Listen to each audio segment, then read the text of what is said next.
which everybody should understand, is that every creature in the universe that is in any way sensitive and in any manner of speaking conscious regards itself as a human being. That is to say, it knows and is aware of a hierarchy of beings above it and a hierarchy of beings below it. If you take such a tiny creature as a fruit fly, which lives only a few days,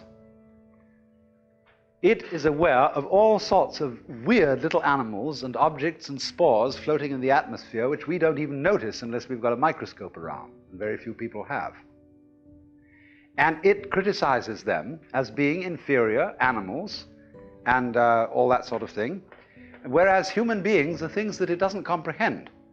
They're as much outside its intellect as a quasar is outside ours. And we see these far-off objects floating in the heavens, and we have only the vaguest idea of what they may be. Actually, we may all be some kind of atoms in another dimension. And all these galaxies being the constituent elements. Who knows?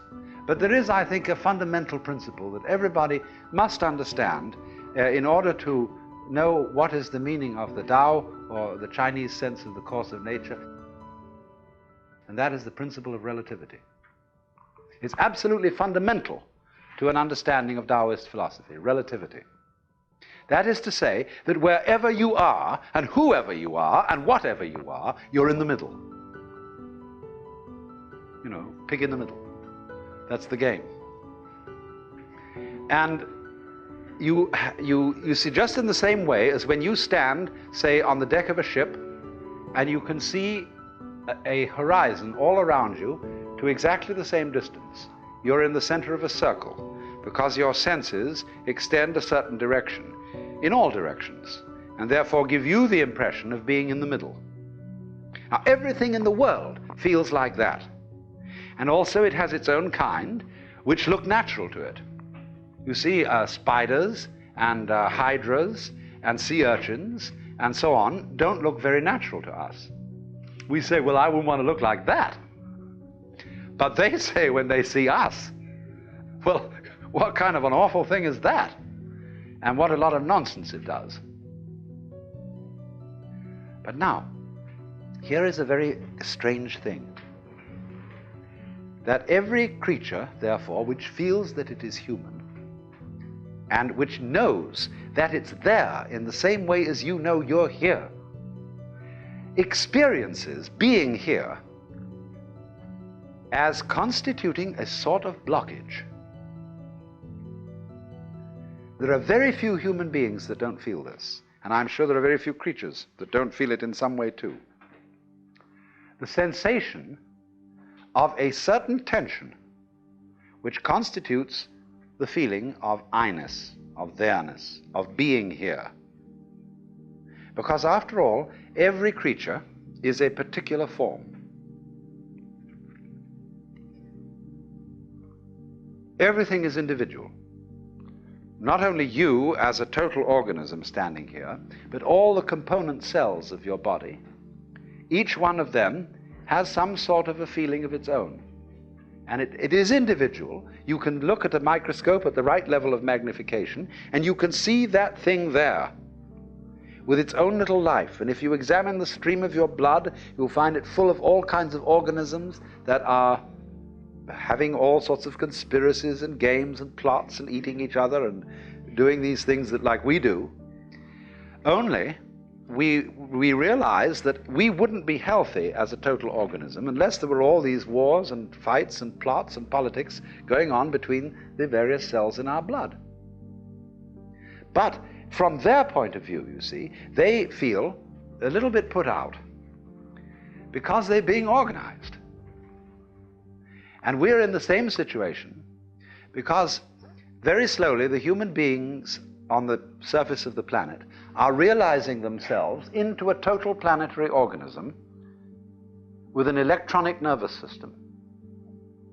You see, in science fiction, which was published round about the 1920s, It was always expected that future human beings would have enormous heads because they would have very big brains and they would be very wise. It didn't work that way. What happens is that the human race is building a brain outside its body.